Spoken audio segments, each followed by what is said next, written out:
Okay, so we are going to then pick up where we left off on Chapter 10, Photosynthesis.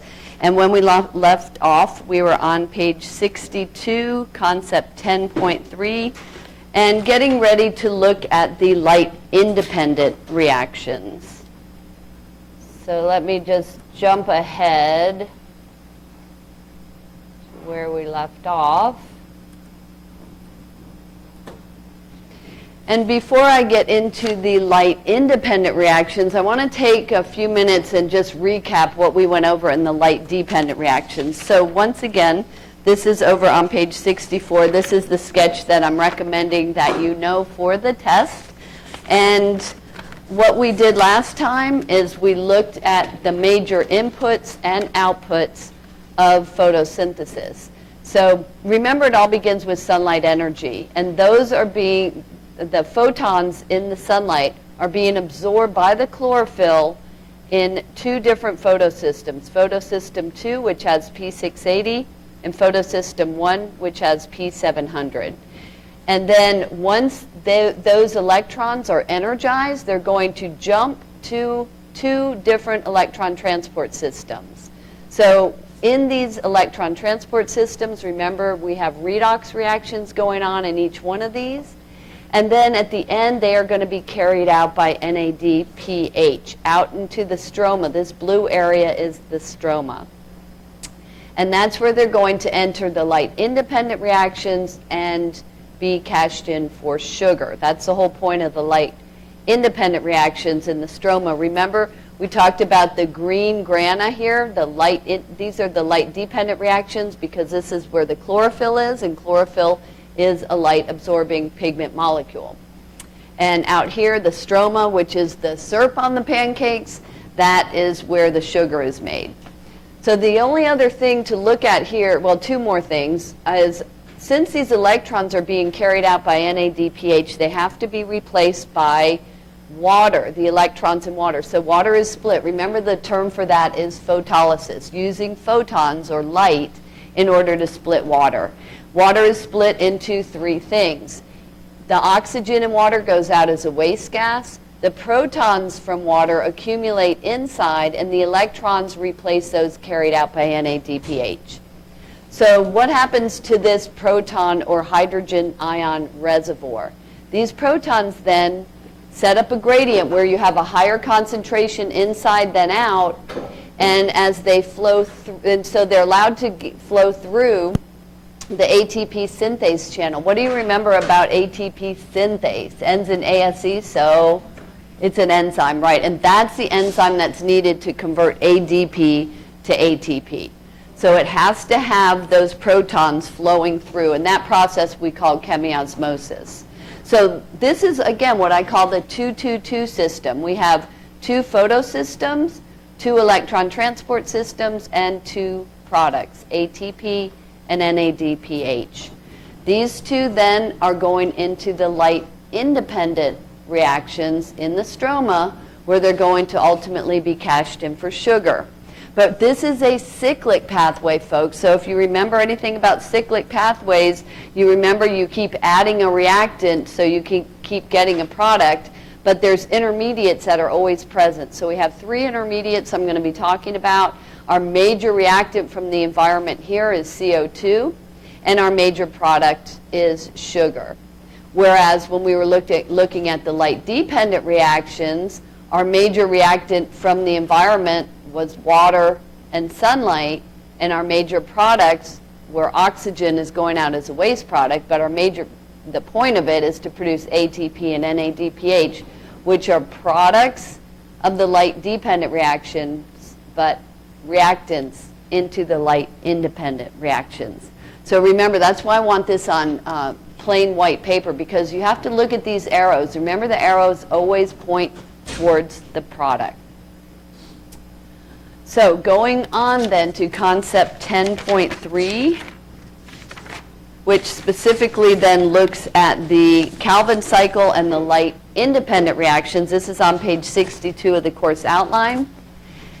And here, the Calvin cycle is going to use the chemical energy of ATP and those electrons carried by NADPH to reduce CO2 to sugar. So again, we are seeing redox reactions, and we have really three major phases of the Calvin cycle: carbon fixation, reduction, and regeneration of the CO2 acceptor molecule, which is abbreviated RUBP. It stands for ribulose biphosphate, big word. But here's an overview of the cycle first.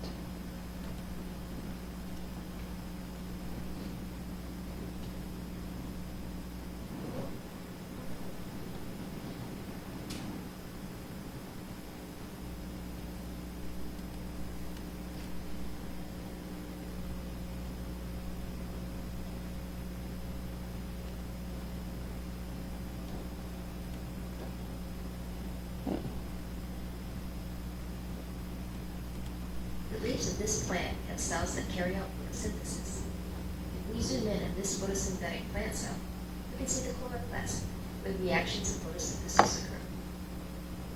Photosynthesis consists of two primary steps: the light reactions and the Calvin cycle reactions. In this tutorial, we'll focus exclusively on the Calvin cycle reactions.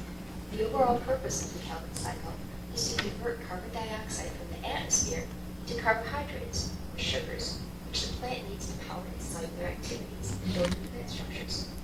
Calvin cycle reactions occur within the stroma of chloroplast. The reactions use the ATP and NADPH produced by the light reactions to convert the CO2 to carbohydrate. Let's zoom into the Calvin cycle to take a closer look.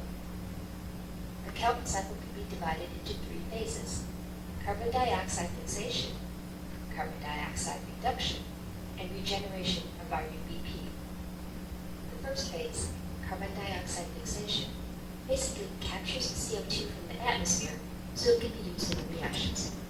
To do this, CO2 is attached to RUBP, a 5-carbon molecule. The enzyme used in this reaction is called Rubisco, and the result of the reaction is an unstable 6-carbon molecule that quickly splits into two 3-carbon molecules called 3-phosphoglycerate, or 3PG. Next, the process of converting the CO2 to carbohydrate begins. This phase is called the carbon dioxide reduction phase because we're adding electrons and energy to the CO2 molecule. During this phase, the sequence of reactions uses NADPH and some of the ATP from the light reactions. These molecules supply the needed electrons and energy for CO2 reduction. The electrons are added from NADPH, but through a series of reactions, 3PG is reduced to form G3P, a carbohydrate. ADP and NADP plus return to the thylakoids to be converted back to ATP and NADPH by the light reactions. One of the G3P molecules is set aside to be used as a building block for glucose. The majority of the G3P molecules move forward to the third phase of the Calvin cycle. In this phase, ATP is used to combine the rest of the G3P molecules to form RUBP molecules. This RUBP can then combine with additional carbon dioxide molecules, continuing the carbon reactions. To form a glucose molecule, the cycle actually has to turn 6 times, because each turn of the cycle adds only one carbon atom from the incoming carbon dioxide. It's important to remember that the Calvin cycle is dependent on the light reactions, which provide NADPH and ATP, which in turn provide the electrons and energy needed to form carbohydrates.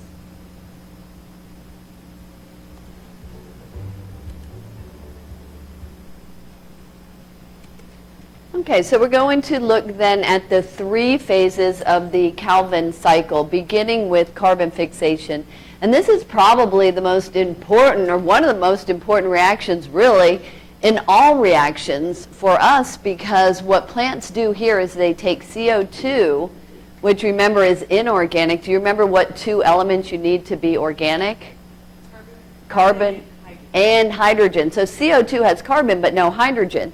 And what's going to happen here is plants are going to combine the carbon and CO2, which is inorganic, with ribulose biphosphate, RUBP, and make it into an organic compound we call phosphoglycerate, PGA. So I know these are big words, that's why we use the abbreviations. So, and more importantly, just follow the carbons. And so we see RUBP has 1, 2, 3, 4, 5 carbons, And what happens is it combines with CO2, which has 1 carbon. So just follow the bouncing balls here, add them up, and we have 5 plus 1, and that makes this 6 carbon intermediate that is very unstable. It's so unstable it immediately splits into twice as many 3 carbon compounds called phosphoglycerate, or we just abbreviate that PGA. Remember, 3 letters, 3 carbons. And if you like golf, you can remember that because it also stands for what? Golfers, PGA, Pro Golf Association. Maybe no golfers here. But anyway, so we just abbreviate that PGA. So that is the first step, and we call that carbon fixation. And the reason we call it that is that we say carbon has been fixed when, bless you, it has been converted from an inorganic to an organic form.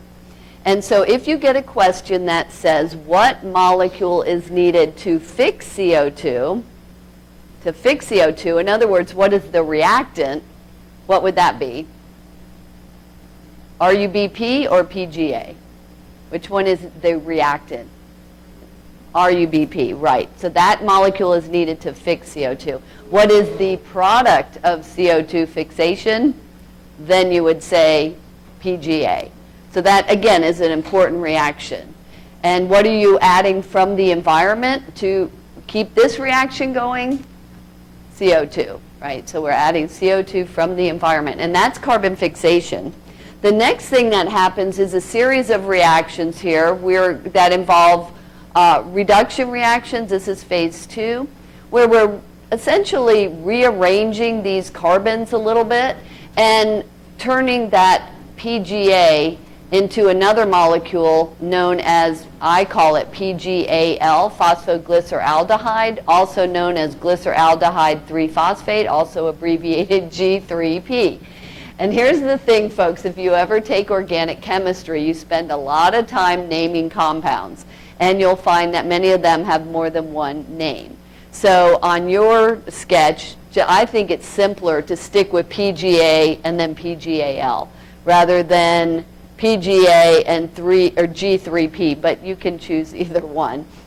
But again, the point being that here we're using the ATP and NADPH that came from the light dependent reactions, and they're now being cashed in the stroma in this phase 2 reduction stage. And notice that at the end of this, some of it goes out as sugar. So this is a stage where we're actually taking these carbons, combining them to make sugar. So some of this goes out as sugar, and then we get into our third phase, regeneration of the CO2 acceptor molecule RUBP. So the next phase here is really just converting these carbons back to RUBP. And in doing so, some ATP is used here as well. So again, there's really only 3 intermediates that I ask that you remember: PGA, PGAL, and then some of that goes out as sugar, and then the RUBP. So RUBP is needed to fix CO2. PGA is the result of carbon dioxide fixation, and that gets converted to PGAL. Some of it goes out as sugar, and the rest gets converted back to RUBP. Every time we get back to RUBP, what do you have to add from the environment to keep this turning? What's coming in from the environment? CO2, right? So you have to keep on adding that carbon in the form of CO2, because guess what? It keeps going out as sugar. Once it leaves as sugar, then it's going to be converted to either sucrose, starch, cellulose, a bunch of different other carbohydrates, and used by the plant, and also stored for the plant and stored for us as we consume plants. So when we look at our final products of photosynthesis, sugar made in the chloroplast supplies chemical energy for the plant itself. Remember that plants go through photosynthesis and respiration. So they produce sugar, but they also require sugar just like we do. And remember, plants store their excess sugar in the form of what? Starch, exactly.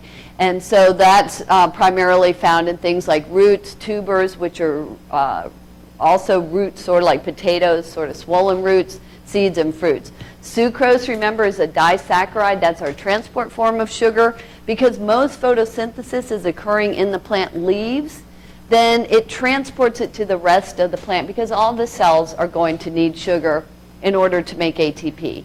And then cellulose, remember, is needed as well. That's a carbohydrate that's needed to make cell walls, and every plant cell, of course, has a cell wall. So far we've been talking about what are known as C3 plants. What they do is they fix carbon to form that 3-carbon PGA. But here's the thing. In order to have any photosynthesis, and I hope you remember guard cells. How many of you remember sketching guard cells when you studied the parts of the parts of the cell? And we looked at a survey of cells in the lab. And one of the things you were looking at is on the surface of leaves of plants, they have these guard cells that you see here. And when they become turgid, remember turgid means water filled, they'll bow out and open, they create an opening called a stoma. A stoma is singular, stomata is plural. And yet when it's dry outside and they become sort of wilted, that closes. So it's essentially a product of whether there's water in the environment or not when those are open. And that's good because when they open the stomata, they can have gas exchange, which is great, but they can also, oh, I thought I had a picture of a leaf here. They can have gas exchange through the stoma opening, but they also can lose water to transpiration, which is when plants just lose water and they can desiccate or dry up and die. So it's a trade-off whether or not they want to open those. So some plants that live in hot, arid climates, especially like Florida, our plants don't mind opening the stomata during rainy season because there's plenty of water and they don't have to worry about it all evaporating out. But during dry season, they don't want to open the stomata. It's a trade-off. Should they open them and photosynthesize? But at the same time, they're going to lose water. So they have developed a mechanism to fix carbon in an alternative way. As it mentions here, opening the stomata increases transpiration but leads to dehydration in plants. And on hot, dry days, plants close the stomata, conserve water, but then limits photosynthesis. So again, this trade-off. And here's the problem. When the stomata are closed, oxygen is going to build up and CO2 is going to be reduced. And as oxygen accumulates, then they go into a process known as photorespiration. So photorespiration, as you see here, takes place when there's high oxygen and low CO2 inside the plant leaf. And what happens here, normally RUBP picks up CO2 and goes out as PGA makes sugar that way. But if there's no CO2 and instead there's oxygen, they can keep this cycle turning, but it's very wasteful. You only get about half as much sugar. So they do have some backup systems called C4 plants and CAM plants. And here's a comparison of those.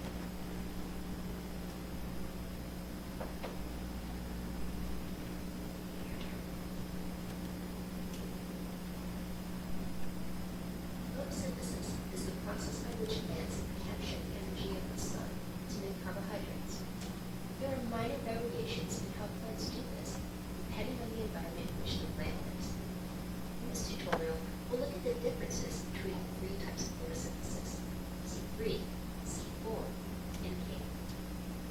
Most plants, around 85% or so, carry out C3 photosynthesis. As we will see, the name C3 has to do with the type of carbon molecule used during the process. C3 photosynthesis occurs in the mesophyll cells of the C3 plant, which are located just under the surface of the leaves and other tissues. Let's take a quick look at how photosynthesis occurs in these cells. During C3 photosynthesis, CO2 is taken up and transported directly to the Kelvin cycle, where it's fixed into a 3-carbon molecule, thus the name C3. If the stomata are open, CO2 moves in and oxygen moves out of the cell.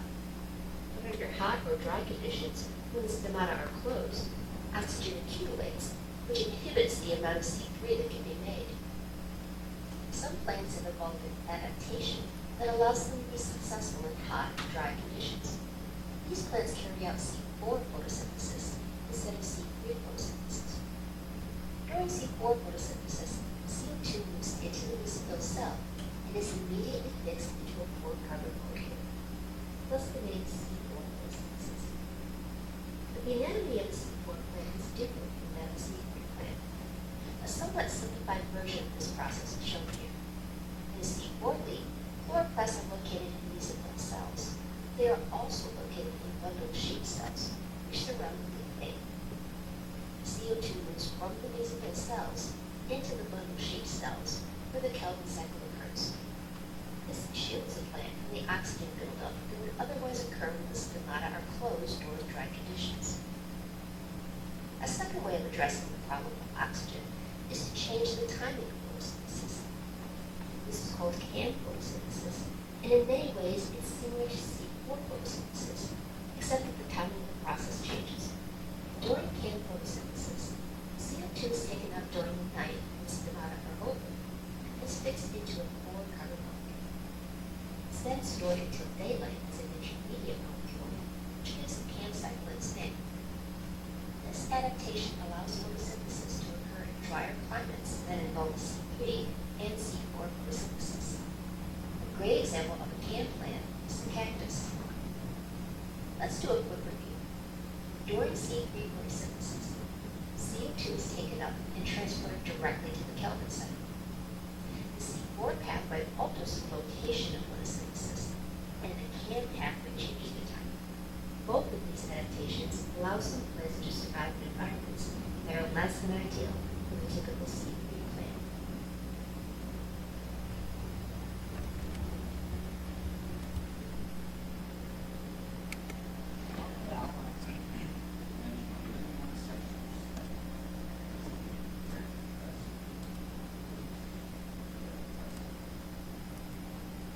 Oh, I thought that was the video. I'm like, did I not turn that off? I am so sorry. I did not hear you at all. Very good. Just the biology exam for your reviews is comparing C3 and C4 plants. That video mentioned C3 plants. The outline only has C4 plants. Should I just have for number? Right. Okay. So good question. Yeah. So I'm asking that you compare C3 and C4 plants, which I'm still getting to. And CAM plants I'm going to mention, but it's not something I'm going to test you on. C3 or C4? C4 is C3. Well, I just went over C3. I know, but I can't remember all that. Well, you're going to learn that from the diagram. So in other words, what we just did, all right, let me back up. I understand your confusion here. Okay, so. I got to go back and write down everything that you said. No. Everything here this is the typical C3 plant. We are focusing in this course on photosynthesis, specifically on C3 plants. The only other thing I wanted to mention, the difference between C3, which does this, fixes CO2 directly to PGA, is the difference between that and C4. So everything you're learning right now is all C3. The whole chapter is focused on C3 plants. That's the most common. Does that make sense? Okay. So the only alternative to that, as I said, there are two alternatives really.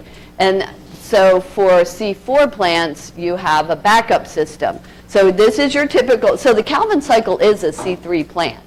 That's what C3 is all about. That's all they have is a Calvin cycle. A C4 plant has, in addition to the Calvin cycle, a backup system. So this is what we have in Florida. Our plants primarily are C4. And so what happens is anytime they can open the stomata, say it's moist outside, they can open it and actually convert this carbon into a 4-carbon compound, which is called oxaloacetate, not shown here, but it's a 4-carbon compound, and then they store it there. And this happens in a different place. This is in a different cell called the mesophyll cells. And then anytime they need carbon for the Calvin cycle, they just pull from that molecule. So this is what we call spatial separation of these steps, so the difference in the location of these cells. So for example, in Florida, our grasses are all C4 plants. And so our typical long grasses. So if you're familiar with St. Augustine or Bahia grass or any of those, and the thing is that people from up north don't really care for our long grasses because when you step on them, they're really crunchy. They're not real soft on your feet like golf course grass, right? That's a C3 plant. So sometimes people move down here and try to grow their C3 grass, and we do it all the time on our golf courses. But what's the only way we're going to be able to keep a C3 plant alive here in Florida all year round? What do you have to do to keep the stomata open if they don't have this backup system? They only have the Calvin cycle. So what opens the stomata? Let's go back to this picture. Right? What causes this bowing?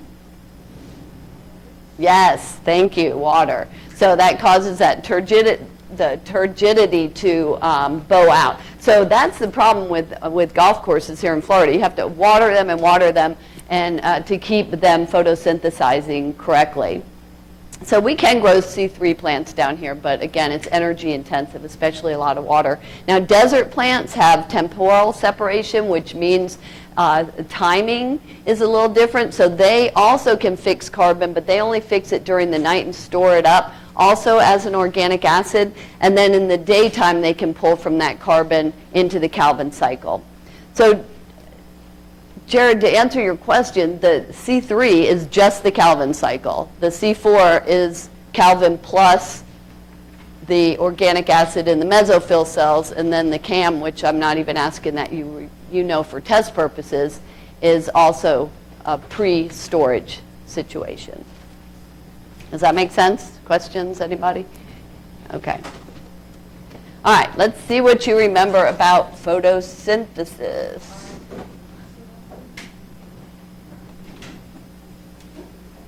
And you probably want to have that picture out in front of you, the sketch that I'm recommending that you do on page 64.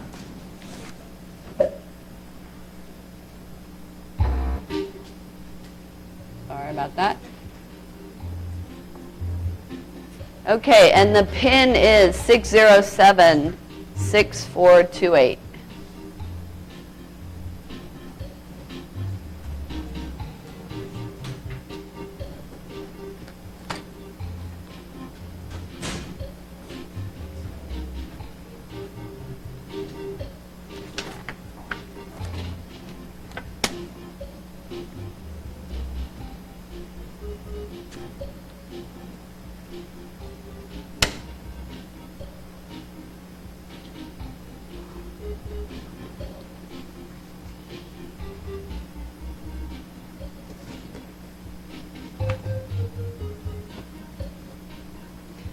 Definitely want to play this one. This one, it's very similar to the type of questions that you'll have on that next test. So this will give you a little preview as to how well you understand this stuff.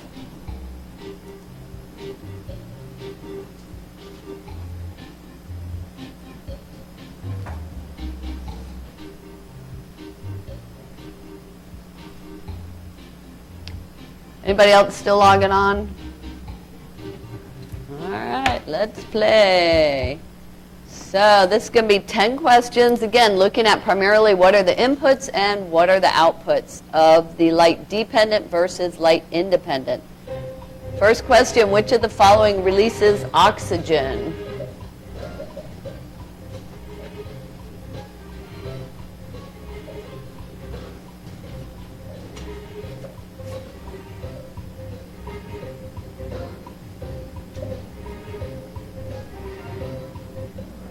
Uh-oh. Looks like there's some confusion there. Everybody look at your picture. You will see oxygen coming out of the light-dependent reactions at the top there. All right. Awesome Octopus in the lead. Which of the following uses carbon dioxide? If it's using it, it is a reactant. Remember, the arrow always points towards the product. Which one requires CO2?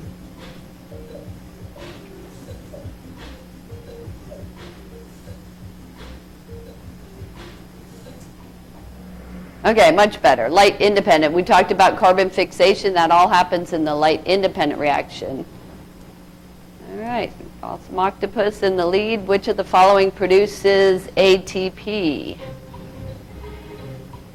Now it produces it, which means it's a product, and the arrow points towards the product, right?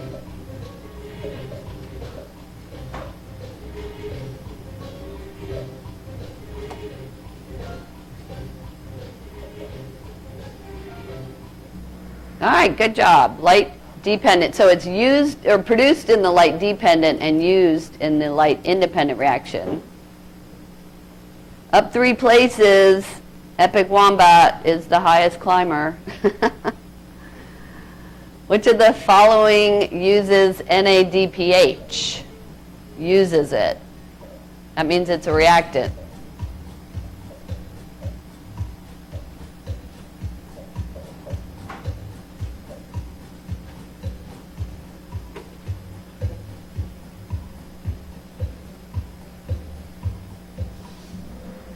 A little bit more of a confusion on there. So again, it's produced, or it's a product of the light dependent, but it's a reactant in the light independent. Up 5 places, Fabulous Jaguar is the highest climber now. Which of the following produces sugar?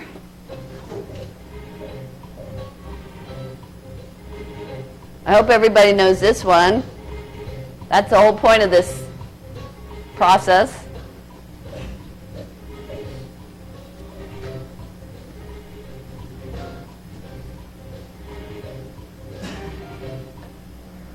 Uh-oh. So the light independent, the end of all of this, sugar is produced, right? The whole point is to convert sunlight energy into sugar. Up 3 places, Captive Mouse now is the highest climber. Which one of the following requires sunlight?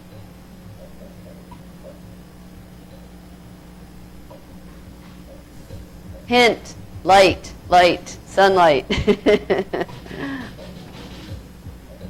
Yay, light dependent. If light's involved, it's always going to be light dependent. Awesome octopus has the highest answer streak of 6. Light dependent. If it's anything that has to do with light, is always going to be light dependent. Which of the following involves an electron transport system?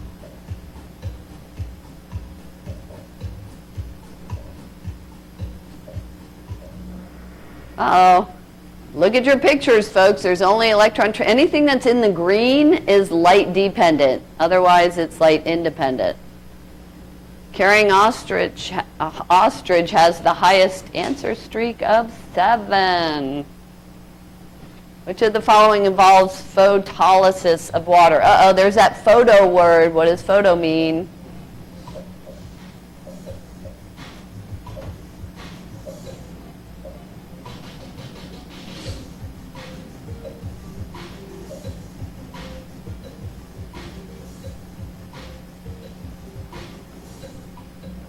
All right, much better. Light dependent and giving your urchin is back with an answer streak of 3. All right, good job. Can't read today. Which of the following involves an ATP synthase channel? Where's the ATP synthase channel?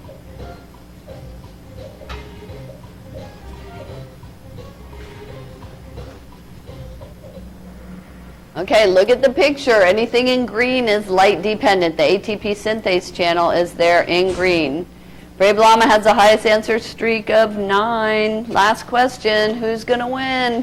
Which of the following involves photosystems? Everybody should get this right. Photosystems.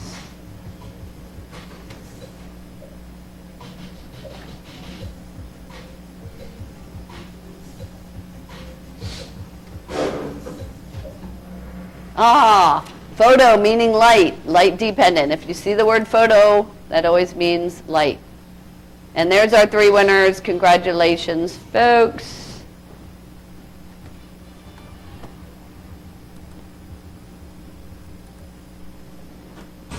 Okay, and that wraps up our chapter on photosynthesis. Anybody have any questions before we switch back now to chapter 9, cellular respiration? Questions? So we're going to go back to Chapter 9, page 49 in the course outline.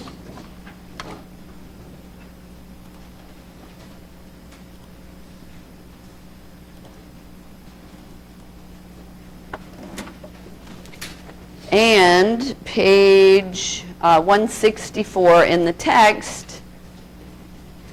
And so now we're going to see what happens with that sugar that we produced in photosynthesis and how now it's converted, that sugar is converted to ATP. So this is all about harvesting chemical energy. And for us, as well as these mice, we are heterotrophic. That is, we rely on others for food since we don't have our own chloroplasts. But if you look again at this, just to see where we have been and where we are going, remember we've just been looking at photosynthesis, which happens in the chloroplast, and the purpose is to convert what to what in photosynthesis? What energy to what energy? So look at the picture. We're starting with at the top. There you go. Sunlight energy to sugar. Sugar is going to be in the form of, it says organic molecules, but namely sugar. So the point of photosynthesis is to convert sunlight energy to sugar. Now we're going to see that we are converting sugar to ATP. So these are all energy conversions. And remember, our second law of thermodynamics says every time energy is transformed, as we see here, it's degraded. That's why it's a one-way flow from high quality solar energy to low quality heat. So we have to keep adding solar energy to the system to keep this moving. Another thing you'll notice, so now we're going to shift over into the mitochondria and see how the sugar and oxygen that come from photosynthesis are now reactants into cellular respiration in the mitochondria. Notice the products of respiration in the mitochondria, CO2 and water, are the reactants for photosynthesis. And since plants have both chloroplasts and mitochondria, they can do both. So they're self-sufficient. That's why you can take a plant, put it in a closed system like a terrarium, and the products of one drive the other, and vice versa. So the reactants of one are the products of the other, and so forth. And the ultimate goal, though, is to convert solar energy ultimately to ATP, because that's the only way we can get any cellular work done. So when we look at concept 9.1, catabolic pathways that yield energy, so these are exergonic pathways, energy releasing pathways, and then they're releasing energy in the form of ATP. So there's actually 3 ATP producing pathways, folks. Not all organisms have to have oxygen. Those that do, like us, are aerobic organisms. And if we go through aerobic respiration, we actually get the most bang for our buck. In other words, we get the most ATP per glucose if it's processed aerobically. We're going to see how that is in a minute. But there's some other systems that can still produce ATP, not as much, but they still can keep organisms alive with that ATP. And one of those is anaerobic electron transport, and the third is fermentation. So these are both more or less anaerobic pathways. So we're going to look first and compare just aerobic and anaerobic, and then we'll look at these in more detail.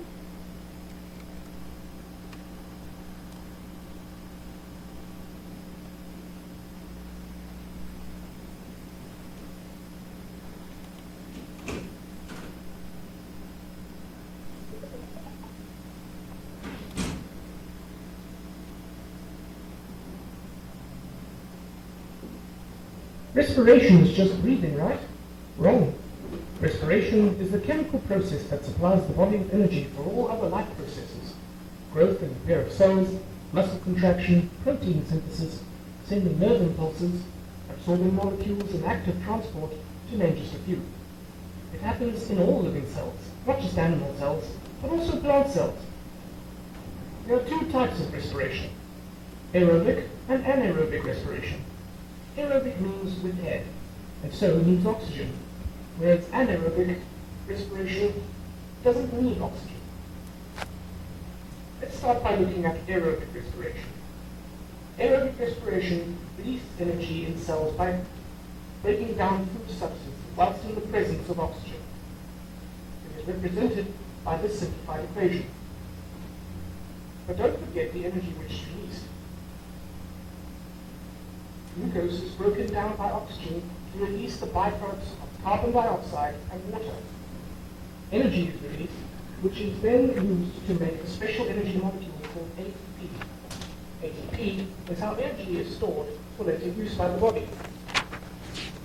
Aerobic respiration happens all the time in all cells, usually in the mitochondria. Animals get the oxygen needed from the air through their ventilation systems. Plants get their oxygen from the air through the stomata. Do you remember how photosynthesis works? Compare these two equations. You can hopefully see that aerobic respiration works in the opposite way to photosynthesis. Plants produce their food by photosynthesis and then through respiration release energy from it. But don't be confused. Whilst plants do release oxygen as a byproduct of photosynthesis, they don't necessarily take in this oxygen for respiration. They just take in any oxygen from the air. Plants respire throughout the day and night, as do animals. But they only photosynthesize during the day, when there is light available. So this is how aerobic, or with air, respiration works. You just need to remember that glucose is broken down in the presence of oxygen to release carbon dioxide, water, and energy. In the next video, we will have a look at anaerobic respiration and how it differs.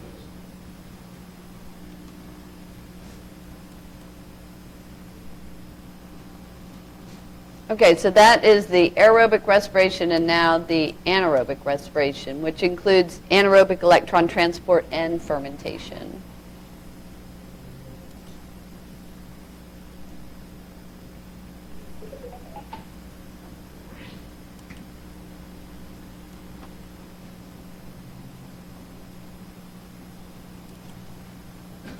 You are running 1,500-meter race. Breathing deeply to get the oxygen so that you can respire and keep up the energy supply to your muscles. Your muscles keep wanting more and more energy, but your lungs can't keep up. Do you have to quit the race? No. In the respiration video, we discovered the difference between aerobic and anaerobic respiration, and then looked at aerobic respiration in more detail. Sometimes animals and plants can't get enough oxygen to respire aerobically, such as during exercise, but they still need to respire to survive. After all, everything relies on respiration for energy. Luckily, there is a backup plan, anaerobic respiration. In this video, we are going to have a look at anaerobic respiration in both animals and plants. Starting with animals. A cheetah sprinting to catch some prey cannot take in enough air and blood around the body fast enough for aerobic respiration. The heart and lungs can't keep up, so anaerobic respiration is carried out instead. Here is the generalized equation for anaerobic respiration. See how it differs from aerobic respiration. There is no oxygen involved in anaerobic respiration. It is much less efficient than aerobic respiration, and much less energy is released. This is because the glucose is only partially broken down. Another problem is that lactic acid is produced. This is actually a poisonous chemical that if it builds up in the body, the muscle stops working and you get a muscle cramp. You can only get rid of lactic acid by taking in oxygen again, and thus replacing the oxygen there. Oxygen is needed to break down lactic acid, turning it into carbon dioxide and water. You know how you breathe deeply after intense exercise? This is your body replacing the built-up oxygen there. So that is how anaerobic respiration works in animals. What about in plants? The oxygen supply can run out for plants too, such as in waterlogged soils. This then forces plants to have to carry out anaerobic respiration, as they too need to respire constantly. Here's a generalized anaerobic respiration equation for plants. Notice how instead of lactic acid being produced, ethanol and carbon dioxide is made instead. In yeast, this process is called fermentation, and it is used to bake bread and brew alcohol. Ethanol is the alcohol found in beer and wine, for example. And in bread making, it is the carbon dioxide that is used for. The bubbles in carbon dioxide help the bread rise by expanding the dough. So you should now know that when our heart and lungs cannot keep up with the oxygen demand, or plants do not have access to sufficient oxygen, we have a B plan, anaerobic respiration. This is when the glucose is broken down directly, but it produces much less energy than aerobic respiration, which is why it's the second choice.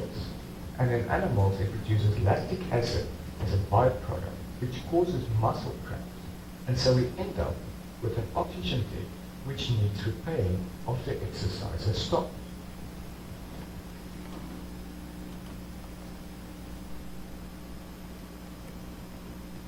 Okay, so we see here, just like we saw with photosynthesis, that and plants had backup plans like this C4 and the CAM situation. Here, for cellular respiration, there's also backup plans if you run out of oxygen. But in most cases, and a lot of organisms are what we call facultative anaerobes, which means that if there's oxygen, they'll use the oxygen because, again, that gets the most energy per glucose. But if they run out of oxygen, they can shift into one of the other modes that are anaerobic in nature. And another point being made here is that although carbohydrates, fats, and proteins are all consumed as fuels, it is helpful to trace cellular respiration with the sugar glucose.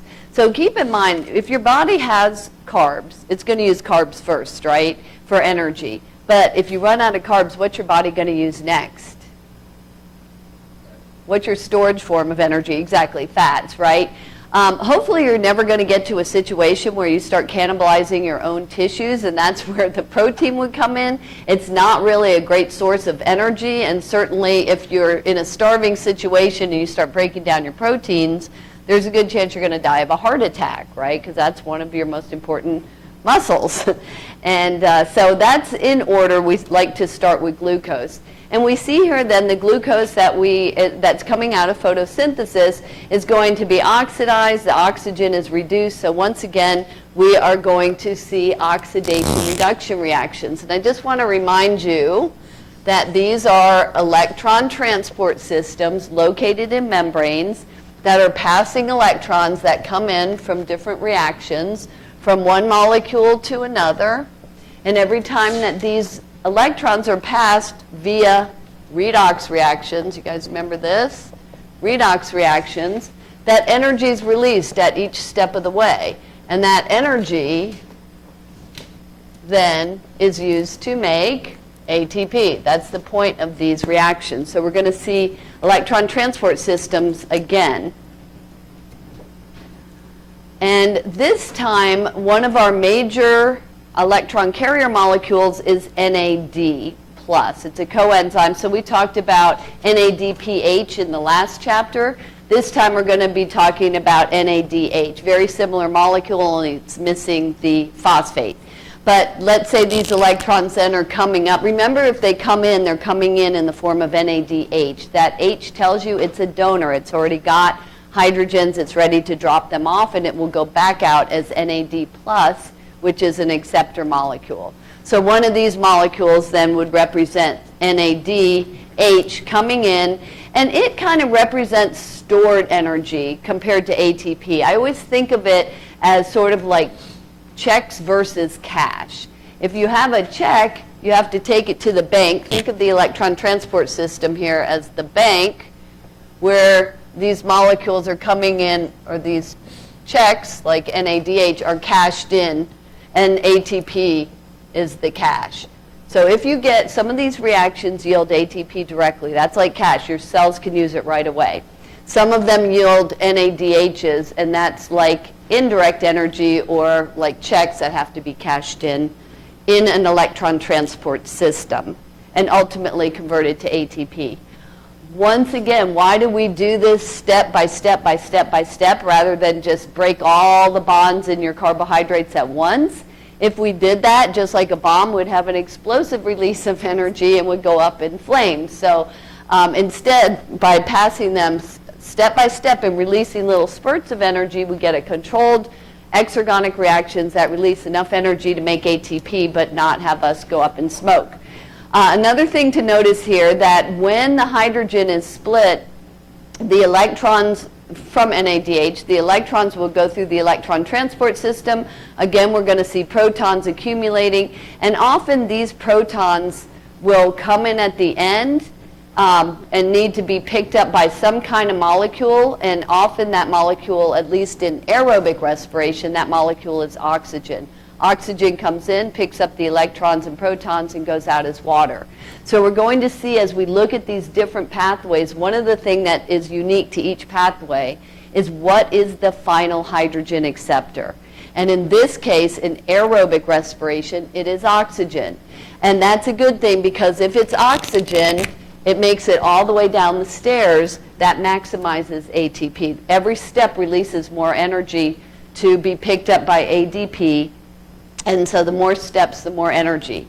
So let's just say oxygen comes in, picks up the electrons at the end, and goes out as water. That's in aerobic respiration. So as we define these pathways, one of the things we look at is what is that final hydrogen acceptor at the end. And this is just an overview of cellular respiration, showing you that no matter what kind of organism you are, the first thing that has to happen as soon as that glucose enters the cell, and let me just back up to the beginning. Let's say you just ate, I don't know, a bagel for breakfast. That's a carb, right? You're going to hydrolyze it, break it down into its unit molecules. Those unit molecules then are going to be glucose. Now it's small enough to get into the cytoplasm of the cell, but it's not small enough to get into the mitochondrion. And that's where we have to have the process known as glycolysis. So the first thing that happens is glucose is split. And if you remember, glucose is C6H12O6, right? It's got 6 carbons. It's going to be split into a 3-carbon molecule called pyruvic acid or pyruvate, or even PYR for short. If there's no oxygen, it ends there. Notice you get 2 ATP just from splitting sugar. So it's like getting your $2 in cash just from splitting sugar. It's a little bit, but it does count. And that's it. If you're an organism that ferments, anybody know any organism that goes through fermentation? When you think of fermentation, what do you think of? What industry? No drinkers here? There you go. Alcohol, right? Anybody know what they put in the fermentation vat to process those carbs? What organism? Yes, exactly. Yeast. It's a single-celled fungus. And so what it can do is it just split sugar, split sugar, split sugar, and when it does, it gets a little bit of energy and just enough to keep that organism alive. And it can produce things like ethyl alcohol, which we distill off and we turn into alcoholic beverages. So we'll get into that in just a minute. But if it continues on, then it's going to go into the mitochondrium, where we're going to see another cyclic pathway called the Krebs cycle, another electron transport system, as we see here, and ultimately that's going to yield the majority of ATP. So this is just a very brief overview. But this is what I want to look at next. And not that you need to memorize all these equations, but over on page 50 of the outline, it shows you some equations for these different processes. And the reason I put these up is because I want you to compare what makes them similar and what makes them different. And so notice what makes them similar. We have 3 processes: aerobic respiration, where oxygen is the ultimate hydrogen acceptor. We have aerobic or anaerobic electron transport, where some other inorganic compound other than oxygen is the final acceptor. And then we have fermentation, where we're going to use some organic intermediate as the ultimate hydrogen acceptor. So notice that in the definition. I've underlined and bolded those words because that's what makes the difference on how much ATP they produce. But look at the reactants there. What do they all have in common? They all start with what reactant? Glucose. There you go. That's what most cells want to use, start with glucose, if you have it. And they all produce ATP, but they produce varying amounts. Which one's most efficient? Which one produces the most ATP? Aerobic. Which one produces the least ATP?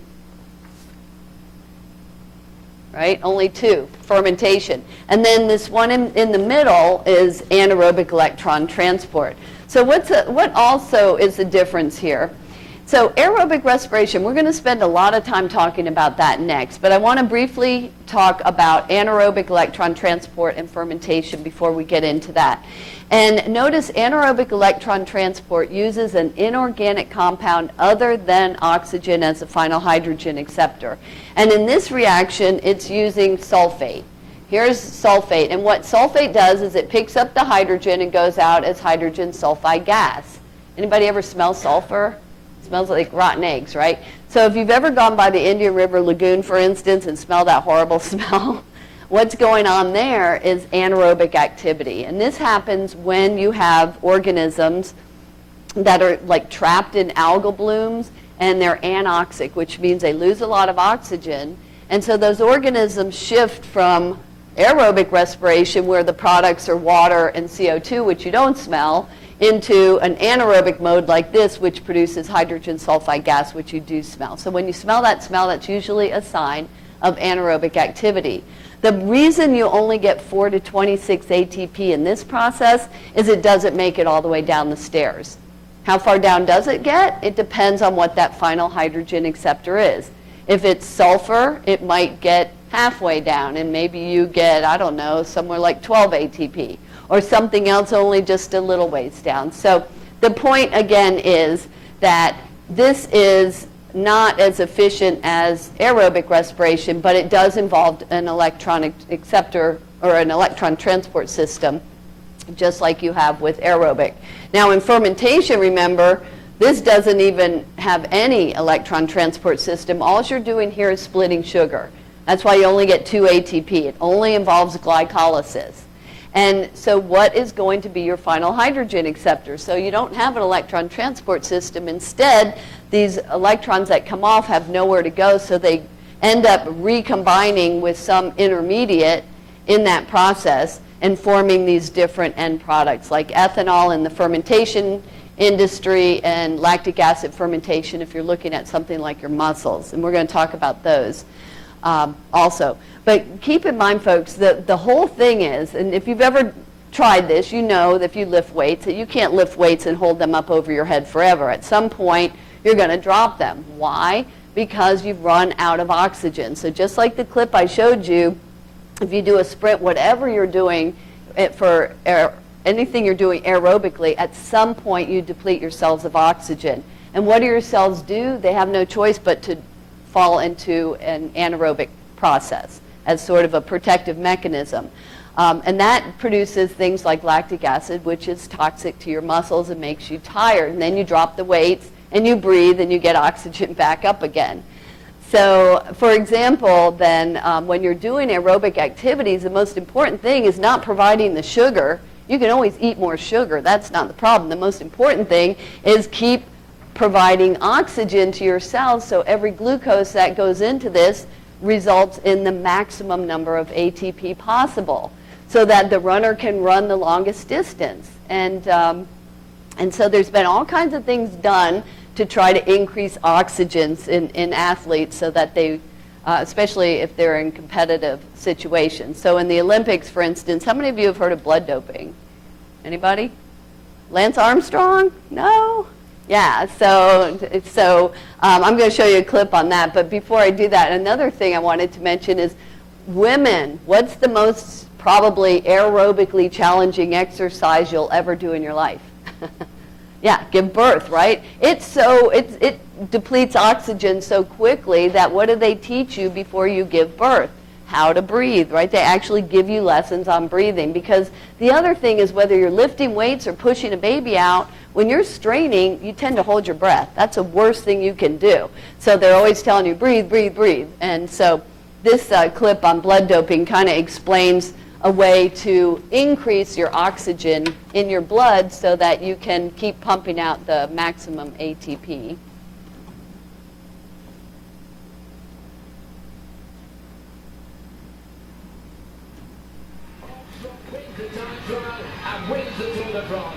In professional sports, the stakes are high.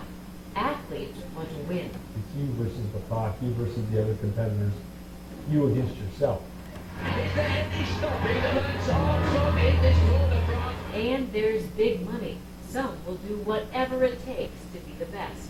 We live in a performance-enhanced world, so we have performance-enhancing drugs in sports. Mayo Clinic Dr. Michael Joyner is an anesthesiologist whose research focuses on understanding elite athletes, how they reach maximum performance. He says it's all about oxygen delivery to the body's tissues. One of the things that determines the maximum ability of somebody to use oxygen is how many red blood cells they have circulating around in the body. Blood doping is an effort to raise the number of blood cells by taking blood out, storing it, and then reinfusing it later. Red blood cells carry oxygen to the body's tissues. When the stored blood is returned to the body, there's a sudden boost of red blood cells. Those cells carry higher than normal amounts of oxygen to muscles, enhancing performance. The other thing people do is use a drug called erythropoietin, or EPO, to boost the body's natural production of red blood cells. An injection of EPO stimulates your bone marrow to make more red blood cells, boosting levels of oxygen getting to your muscles and boosting performance. Just kind of the body's own factory that makes red cells gets cranked up. Both techniques are not just for athletic enhancement. They're also needed in the medical world. EPO is used to help keep up red blood counts, such as for people on dialysis. And removing blood to put back later is common during surgery. Still, blood doping for performance enhancement is illegal in the sports world. And Dr. Joyner suspects that as long as the stakes are high, some athletes will be tempted to dope. I think the athletes would tell you that they would be happy to not know if they were convinced that the playing field was level. For Mayo Clinic News Network, I'm Vivian Williams.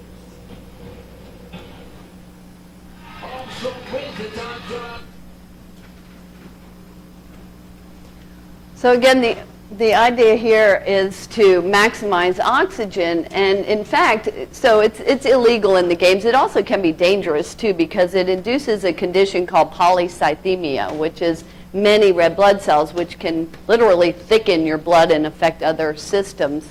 But there's a way around it that athletes have been doing for probably centuries of if you train up in a high altitude. So think about this, when you go up a mountain, what happens to the amount of oxygen? It gets lower, right? And so your body automatically responds by making you polycythemic. So it starts cranking out a bunch more red blood cells. And then when you come down to sea level, where there's plenty of oxygen and you already have extra red blood cells, you're naturally doped, blood doped. And when I think back when I was in high school, I was on a swim team, and we used to compete against Costa Ricans.